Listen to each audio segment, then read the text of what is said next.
Hey everybody, welcome to this week's Q&As. I know I already said this on the weekly roundup, but if you're an iTunes listener, you can get these as well. You just probably have to unsubscribe from me on the iTunes app on your phone, swipe up to close it, don't just switch to a different app, then open it again and research for RetroRGB.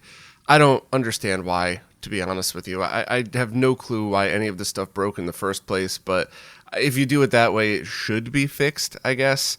So sorry for all the trouble. I've emailed iTunes a bunch of times, and they've mostly blown me off. And I've heard they've done that to fairly big podcasters as well. So I'm not surprised that they kind of blew me off. But whatever, it should be there now, which means you should be able to get these Q&As as an audio-only stream on every single podcast platform on the planet. And if you have a podcast platform that I'm not on yet, let me know, and I will add it manually. So anyway, let's jump in and check out what we got for questions this week.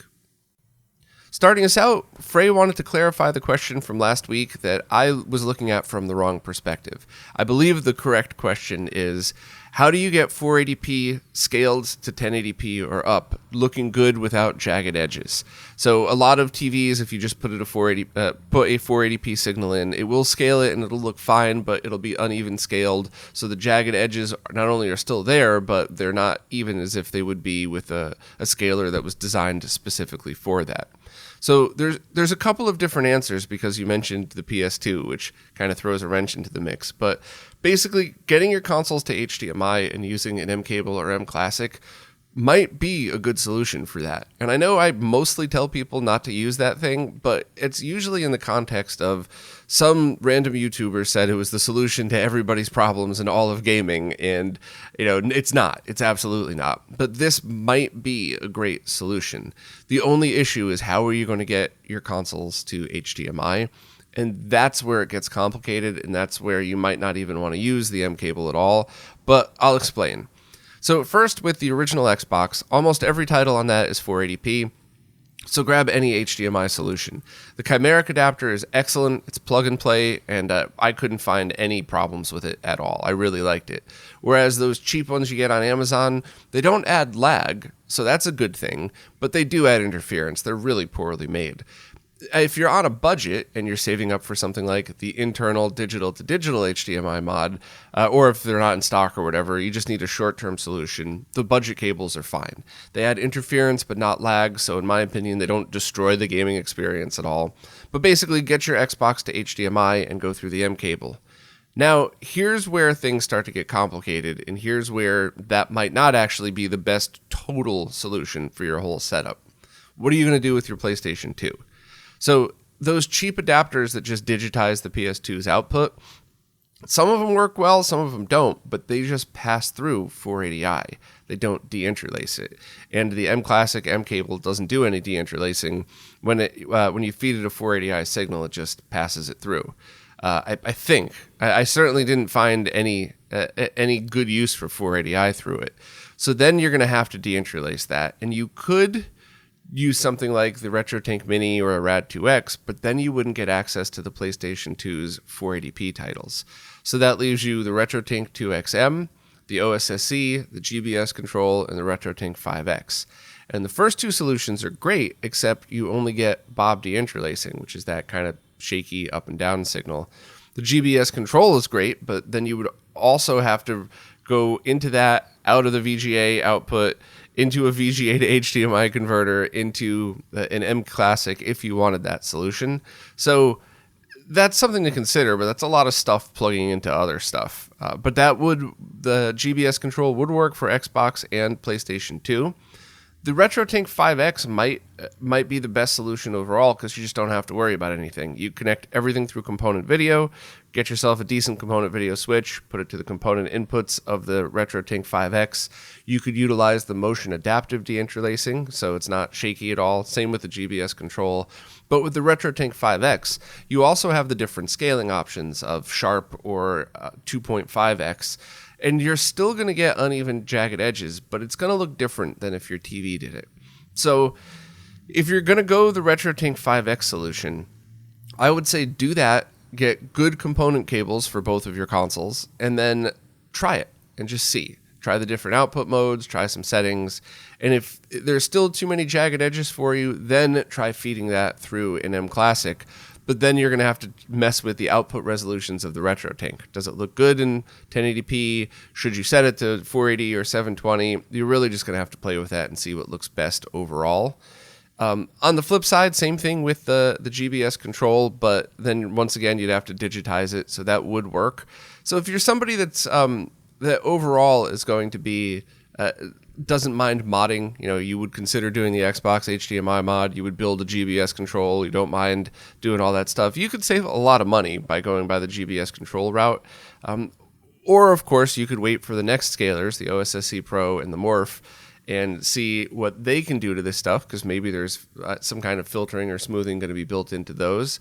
But if this is something you need now, it's always my opinion that unless there's a release date, like a week before the RetroTink 5X came out, I was telling people just wait a week, but there is no release date for either of those products. So if you need something now, I would never wait on something that could be delayed a year because of part shortages. I'm making that up. I'm speculating. I don't know if there's a delay in any of those projects. I'm just using it as an example. So it's a much more complicated question than I think you anticipated, which is cool. I don't mind answering it. I just, it's not nearly as easy as saying just use this device. But if you just wanted the quickest answer that would take care of all of your consoles, get HD Retrovision cables for the PS2, get either Monster, official, or cables for the Xbox, or get HD Retrovision Wii cables and get that adapter. I'll leave links to all of this stuff. Go to a RetroTink 5X and go to an M cable, and you should probably be able to figure all of that stuff out right now without waiting for any products to come on the market. Hopefully I pointed you in the right direction instead of making things more confusing, but we'll see. Next, over on Patreon, Hector Santana was teasing me because I've been copying and pasting the description each week, and I must have copied the one from December because I said post your questions from next year here.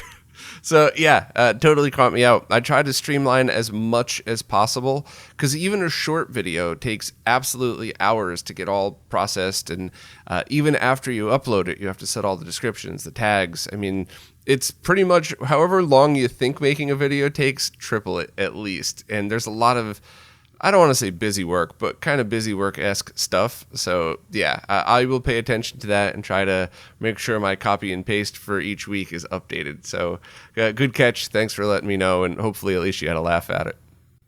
Alan Bingham wanted to know my thoughts on buying simple, inexpensive USB hubs to use with the Nintendo Switch. So I'm not an expert in this stuff, but I do have a perspective based on experience on the manufacturing of these devices.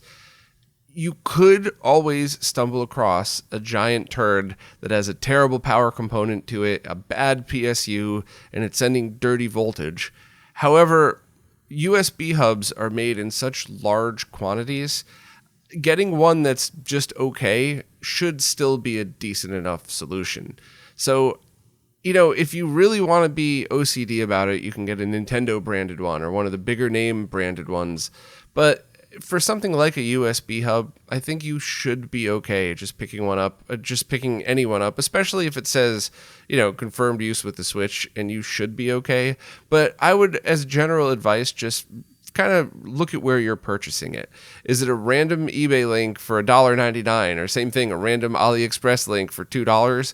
Or is it at the very least on, I know Amazon sells a lot of junk, but, is it an Amazon with, an approved seller that sells decent stuff? Then you should be safe. It's just one of these gambles that you always have to take, because even if you buy something, you open it up, you do a circuit analysis, and you find that the power is fine, and you found that the power adapter that they send with it's totally fine as well.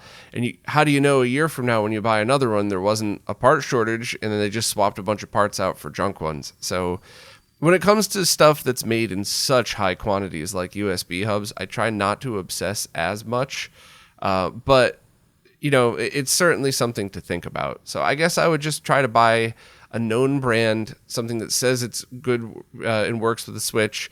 Read the reviews. Obviously, ignore all the 5 stars because some of them could be bots, but read the complaints. And sometimes the complaints are really what drive me to buy it. Like, people complain about things where it's their fault and not the device that you're talking about. And it's like, okay, that person obviously used it wrong. That's probably going to be a good device. So I'd pay attention to some of those. But overall, I mean, you should be okay, but I do understand the concern. Door-to-Door Geek Stephen McLaughlin wanted to chime in again on the affiliate link stuff. They said if 2 cookies get set, the newest cookie always wins, which is why they don't like when people make it clear a link is an affiliate link. Many people on YouTube and many blog posts seem to not feel like they have to disclose that fact, which is why they open up most links in a browser like Firefox Focus on their phone. So I'm pretty sure that the rules are still kind of gray on that. I think you're always supposed to post if it's an affiliate link, but if you have a disclaimer like all links are affiliate links or something like that, or all links may be affiliate links, then that's probably not necessary. I have a big problem with that because I don't really remember which of my links are affiliate links or not unless I'm creating them in real time. And some stuff has auto forwarding built in, which I guess they're changing the rules on that as well. But I could certainly say that from my perspective, my intent has never been nefarious. It's always just been telling everybody that I always use affiliate links when available. Not all links are, but if they're available, I'll use it when I remember. Sometimes I just forget. But the rules are definitely changing. So I think there might come a day where every single individual link in a YouTube description's got to say affiliate link, non-affiliate link, or maybe hopefully they'll have some kind of shortened code you could use, like AL or NAL or something like that for, non-affiliate link or something. But yeah, that's always interesting. And I understand the reasons behind it, but oftentimes it just adds so much work and clutter to something that should be a lot more streamlined. So I certainly have mixed feelings on it. I also do understand that there's a lot of people out there who make it a living to just post stuff that they say they love with an affiliate link without really saying that they're actually paid by the company to say that, and here's an affiliate link so they could double down and get extra money from that as well, which I also have never done, at least not intentionally. I've never been paid to do an ad or a review, and I certainly do retweet things that I think are cool, and if there's an affiliate link available, I use it.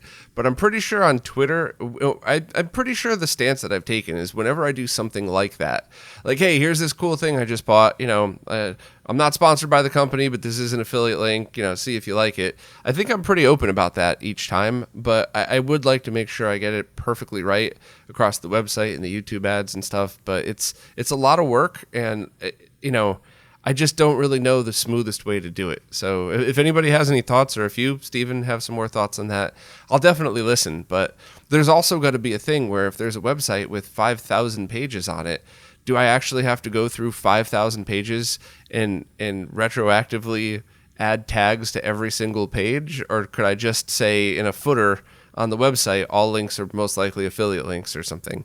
I don't really know where all of this stuff stands, but I'm trying my best, and I think that's what most reasonable people could ask for.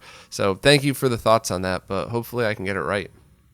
Couple of questions from Rick Lewis. First, they're curious if I could give an update on my recent Framemeister purchase. They absolutely love theirs, and it'll be their scaler till it dies, so they're just wondering what my thoughts on finally owning one is. I think it looks great in the white box shots in my videos, and that's all I've used it for.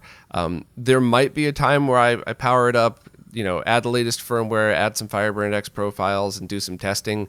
But I bought that thing only for visual examples in videos. And I think in the cable video, that was the perfect example, because I demonstrated how a couple of cable manufacturers put sync strippers in their Framemeister cable to compensate for junky bad cables that other people might have found online. And I think visualizing that was better than just explaining it by far, because people could physically see it and go, oh, okay. But I did remove the sync stripper from that device and solder it up, and I do need to test it at some point, but it's really just been sitting in my box of scalers next to me, just ready to look pretty on screen. So I don't mean any disrespect to you or any other Framemeister owners, but I bought that for visual examples, not to use, so we'll see. Next, on a consumer TV, would there be any noticeable difference using cheap versus more expensive composite cables? So one thing I didn't touch upon in the video is audio. And I really should have, but the video would have then gotten a lot longer, and there's very often not a good solution for this. So I don't know of any reputable reseller of new composite cables for these different consoles. Maybe there's a bunch and I just haven't tested them. Heck, maybe the cheap ones from the bigger named companies, like maybe the Hyperkin one is actually shielded and not just a bunch of foam. I have no idea. You'd have to really buy them, cut them open, and then test them to really see. But there is a difference in audio in that if the cables are not shielded at all, you're going to get a buzz and a hum, especially when there's an all-white screen. Whereas if they're fully shielded, the audio should sound as good as it can from an analog output. The video itself, I'm not sure how much of a difference you'd be able to see, though. Because composite, all of the interference from composite is in that signal that's generated from the chip.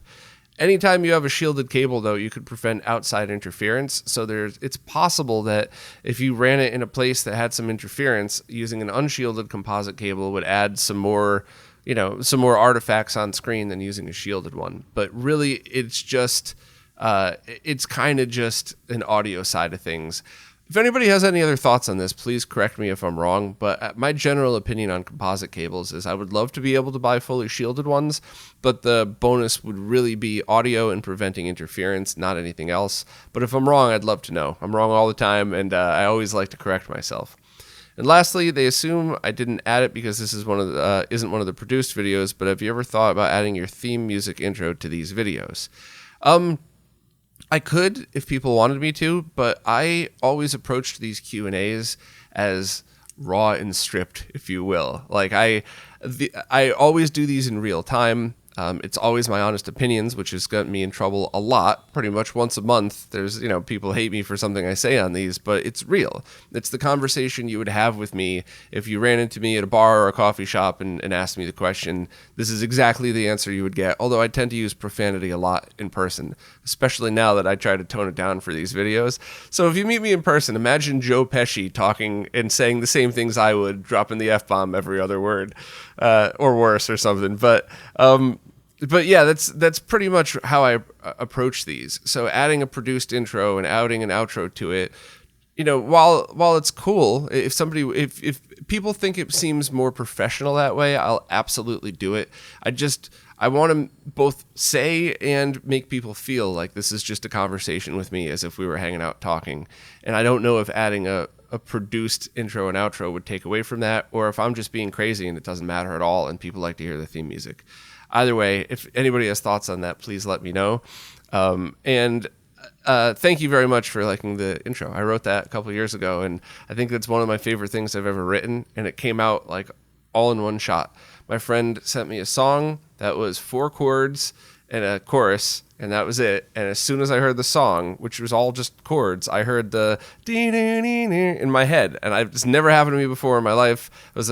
Maybe it's happened since then, but that was the first time and the only time where I basically just heard 4 chords and wrote a song through it. So it always makes me happy when people say they like it. So thank you very much. Adam Lee wants to know if there's much value in power supply mods. They have a Pico PSU mod in their Dreamcast, but they wonder whether it's worth considering for other consoles. So I'm happy to share my thoughts on that, but I need to preface it with a warning that I am jaded and biased against all power supply mods because of all of the times that I've had something go catastrophically wrong outside of the retro gaming world. There's been some incidents with retro gaming, but it was mostly in my last company where we designed and manufactured medical grade computers, and I just saw how easily one little mistake or changing one component that's supposedly the same specs could make a big difference.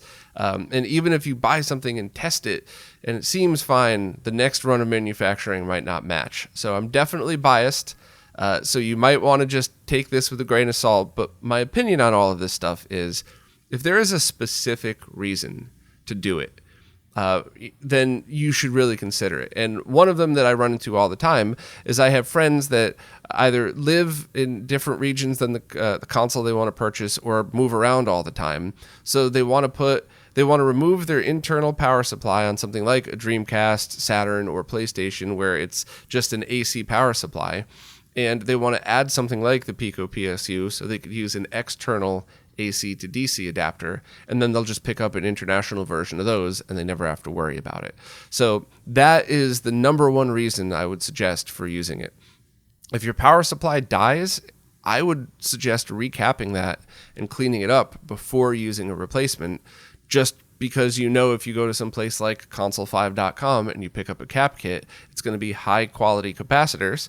You could do the mod yourself or, have a friend do it. Usually recapping power supplies isn't that big of a deal. Some are harder than others, but then you end up with something that's lasted this long, and now you just replace the components that are probably the only components that are going to die in it for a while, and you're good to go. So that's generally what I would recommend there. The only other things, people talk about heat, but respectfully, I don't think most people understand what that means. I don't even understand what that means, and I spent like 6 months of my life doing a thermal design for one of those computers, and it's just one of those things where every time you think you got it down, you don't. And the short version of that is, just because something's hot doesn't mean it's bad. Theoretically, if something's cooler, it would last longer, but you might be talking things like, it'll last 50 years instead of 47 or something like that. It's not like running a console with its stock power supply is going to make it only last another 2 years, and upgrading to another one will make it last 20 more years.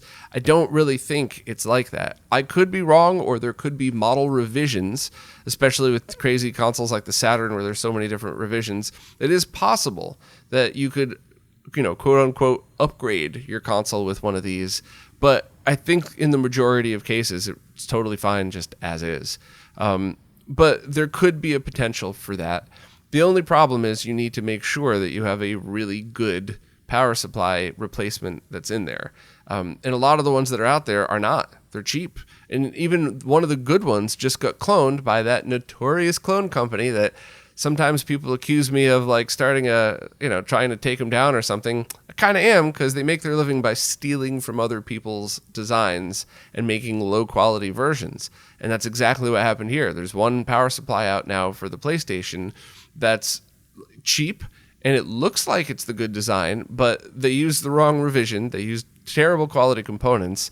And I mean, I don't think it'll kill your PlayStation, but it's not good for it. It certainly won't be nearly as good as using the right one or the other one. So the other one meaning, the right one or the original one that's been recapped. So, I know this is probably a longer answer than you wanted, but I just want to make sure to explain myself, because if I just said I don't trust power supply mods, I'm going to get 100 emails from people saying, I sell a really good quality one, and I was offended that you said, like, I got to be honest. I'd rather have people pissed at me than lie to be polite, but I want to make sure I'm clear in that there are good power supply replacements out there, but you got to spend the time figuring out which one is, and sometimes you don't know and you got to guess, and that drives me crazy. So, is there much value in PSU mods? 5 rambly minutes later. If you want to do something that's multi-region, yes. And if not, I would think no in most cases. Just recap your original PSU and stick with that one.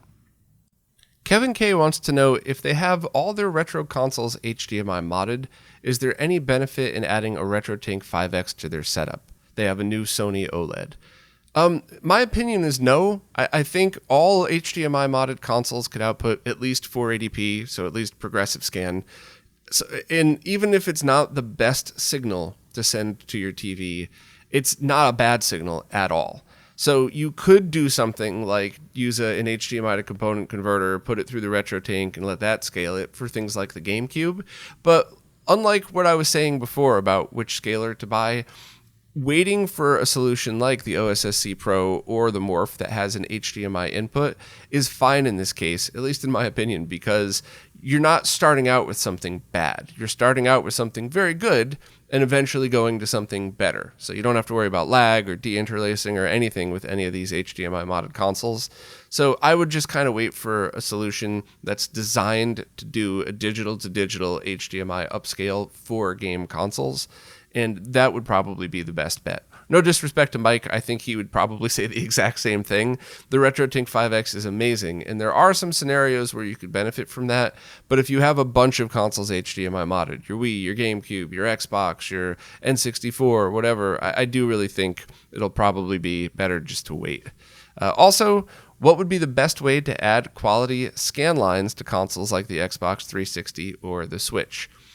So that would be the only scenario in which the RetroTink 5X would be a good solution. You would want to set those consoles to 480p. For the 360, you want to use component video cables. For the Switch, you would need to use an HDMI to component adapter, like I showed in the RetroTink video. run the 480p in, and then add scanlines with the RetroTink and scale that to 1080p or something. The scaling on the 360, you should pretty much have about the same look to the image, but with scanlines on it. With the Switch for its retro games, same. It should look fine. It should look just as good as if you were running it in native 1080p. But if you wanted to take like a modern Switch game and add scanlines to it, you would lose a lot of detail rendering it in 480p.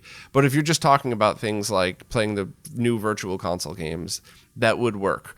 From that perspective, if you wanted to encompass all of this, buying a RetroTink 5X might actually be a good solution, because you would want to run all of your consoles through an HDMI switch, and then you could have that go from HDMI to component, and then run that through your RetroTink 5X. So that would really be the only scenario that I would suggest using it, is if you wanted all of this stuff. But once again, if you wanted to wait, I haven't used either yet. I haven't even seen a morph. I don't know if there's even a prototype, but I'm pretty sure they're going to have scanline options, because why wouldn't they these days? So maybe it's worth waiting, maybe not, but I would, if you're just talking about running HDMI-modded consoles through a scaler, I would wait for that one. Yeppo was able to pick up a French NES that outputs RGB over SCART, which is actually composite video converted to RGB to fit in with the French standards of the 80s that says everything has to output RGB. And that means that they could connect the original cable to the OSSC and it just works fine. They have two questions about that. First, they said I wrote on RetroRGB that the picture on these is worse than composite. I think I said can be worse. If I didn't, I will go back and change that. But it can be worse than direct composite. And the reason is sometimes the conversion changes things. So my buddy Chris did a whole write-up on this. I think it's posted on RetroRGB. But basically, sometimes having the conversion of composite to RGB right at that main signal does clean it up a bit, because you're not traveling composite video down a long cable. So there are some scenarios where you might get a little less interference, and that could be the answer to the previous question of what are the differences between a good shielded composite cable and not. It could be about the same thing, because that's essentially what you would be changing here. But there are times where the conversion does seem to mess things up. And you mentioned that on your projector you have some issue with colors, like the title card of Super Mario Brothers seems to bleed into the letters of the title. That's something that you might run into with all composite video, or that's something that you might run into as a result of this conversion. So my honest opinion is that if you have a cool console like a French NES that outputs the fake RGB, and you could make it look okay, you said your current workaround is to add scanlines. If it's working and you're cool with it and you're running it through something like the OSSC, which is no lag, I would leave well enough alone. I don't ever think there's a need to chase sharpness. I just think there's a need to eliminate unnecessary lag. So if your TV has 2 frames, whatever, but if you're using a scaler that adds 7, you should throw that out and get something else. And you don't. You're using the OSSC, so that's a perfectly good solution. So my opinion is enjoy it, see how you feel, and if the non-sharpness of it starts to drive you nuts, you could look into other solutions, but I have a feeling you'd probably find that to be good enough. Monty wants to know if it's safe to turn on your full setup with one power strip button, or if you should turn everything on individually. And it's always been my choice to do both. So when I'm done using something, I power everything off individually, the CRT, the console. Then I hit the power strip, so there's no power going to any of the devices at all. So no phantom power draw or anything like that. And depending on your setup and where you're located, you might even want to yank the power from the wall when you're not using it. That's kind of extreme, but I could imagine a few scenarios where that might help, especially if you live in an area around lots of lightning or something. But that's kind of my thought on it. I have seen people set up a room with their arcade machines, so they flip a switch and all their arcade machines turn on at the same time. But I kind of feel like those were sort of designed for that, where consoles weren't. And I have heard people recommend that you should never do something like turn your power on for your console, then plug it into the wall, because you get a different kind of inrush current. And the people that told me that were people whose advice I would definitely trust. I just can't remember exactly what the reasonings were. So I would suggest powering on everything individually. And of course, the other reason is because if you have 10 different things, but you're really only using 2 or 3, it's good for the whole power draw thing to just not waste the power, not put too much of a strain on whatever your power conditioners are, and just use what you need. And your other question is, can I share some wisdom on power conditioners? I would just use the ones that I link in the Amazon store. There's a good sine wave UPS in there that's reasonably priced. I don't think most people need UPSs though. I think you should have them on your home router and your Wi-Fi and your modem, and maybe even on your PC. But generally speaking, I don't think most people would need a UPS. That's a battery backed up, uninterruptible power supply. But I do think having basic power conditioner on the end of a setup like you were talking about is a help. And that's definitely what I do. So I would have everything running through that, and then I would either unplug that or hit the power switch on it when I'm done. But those you have to look at the full amount of power that it could support and make sure that everything you're plugging into it isn't over that. Now, just to be clear, you could have a million things plugged into it, and if only 2 are powered on at the same time, that'll be fine. You need to look at your total power draw when the most amount of stuff is powered on at once. So I'll leave links to that stuff, but as I've already said in this episode, be careful when it comes to power, because you don't want to hurt something that you never really needed to. So I think erring on the side of caution is always good when it comes to any kind of power-related stuff. Gigi Gorgeous said they have an unmodded N64 that they'd like to get the best image quality out of. Since they're keeping it stock, that pretty much narrows their options down to cable selection. From their understanding, S-Video is as good as they can get from an unmodded N64, so in my opinion, what's the best cable option? So the best image quality is something that you need to define personally. And I'm not trying to cop out of the answer. I'll explain it in a second. But it really depends on, are you going for the sharpest solution?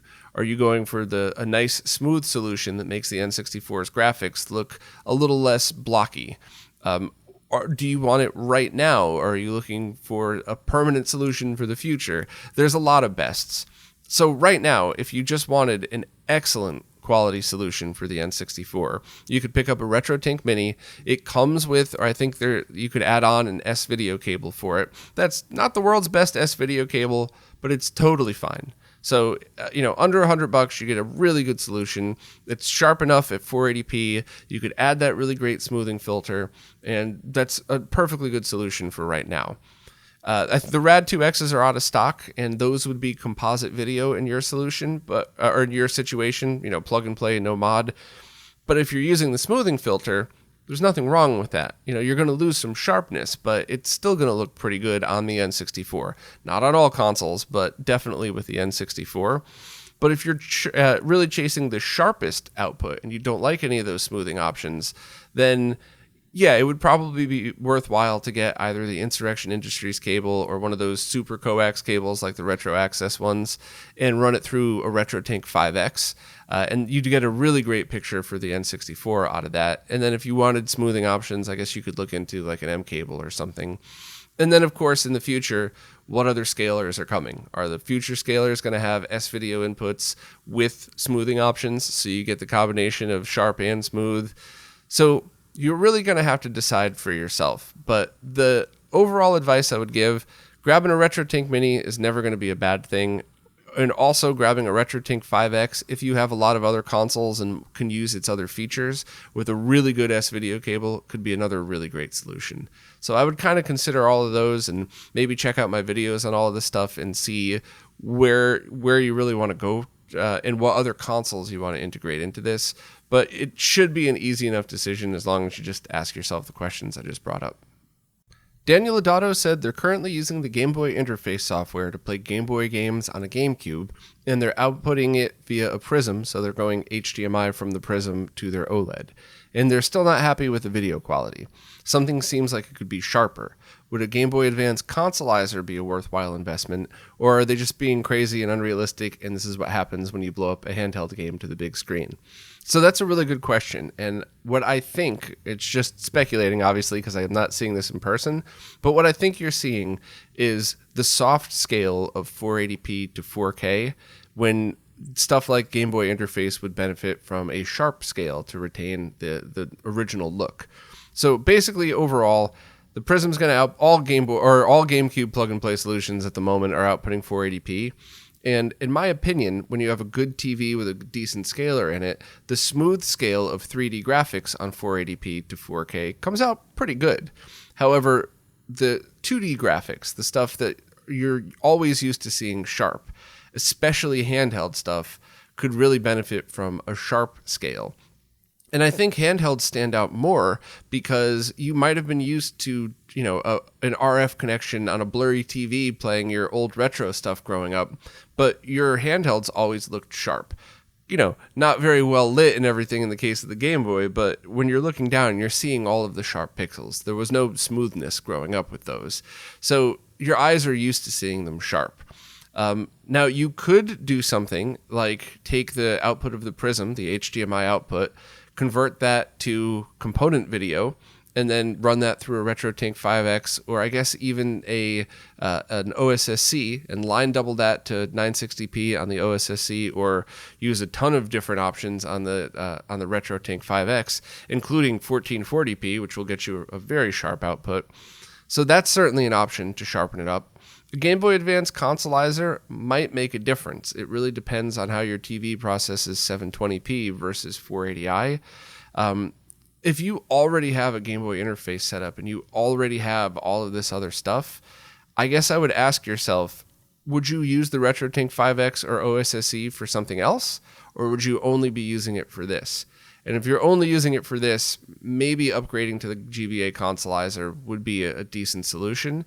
But if you would use it for other stuff, then I would say pick up one of those when they're available, and then just get one of the cheap HDMI to component converters. I'll drop a link to my Amazon storage so you know whichever ones to get. I believe there's 2 in there now. They're both the same, so get whichever's in stock. And I think that would be worth doing. Now, once again, you have to just kind of sit back and say, is it worth all of this money to get a sharper image? For some people, the answer is no. For many other people, the answer is yes. That's totally up to you. But I think both of those are going to be decent solutions. And of course, if you wanted to, you could always, like I was saying before, wait for any of the newer scalers to come out. But I have a feeling they're going to be more expensive, and I have no idea when they're going to be released. So if it's a problem you want to solve right now, Game Boy Advance Consolizer or the RetroTink 5X when it comes back in stock, hopefully soon, should take care of you for that. Well, that's it for this time. If you're new to these Q&As, please ask any question you have wherever it is that you support in the newest Q&A post. The way the services work, I can't really go back and figure out what's a new question on an existing post. And I also just have fun scrolling through and answering these in real time, like I was talking about before. So any question you got, just go to the newest Q&A support post, wherever it is that you support, and ask it there. And if I ever miss your question, it's usually just a mistake. I don't think I've ever intentionally dropped a question out. It's usually that I answer it and then accidentally delete it in post or something. So, if I miss a question, please re-ask. But anyway, as always, thank you all so much for any support at all, because all of you is what are who are keeping the website, the podcasts, the behind the scenes research, and everything going. So thank you all very much, and I'll see you next week.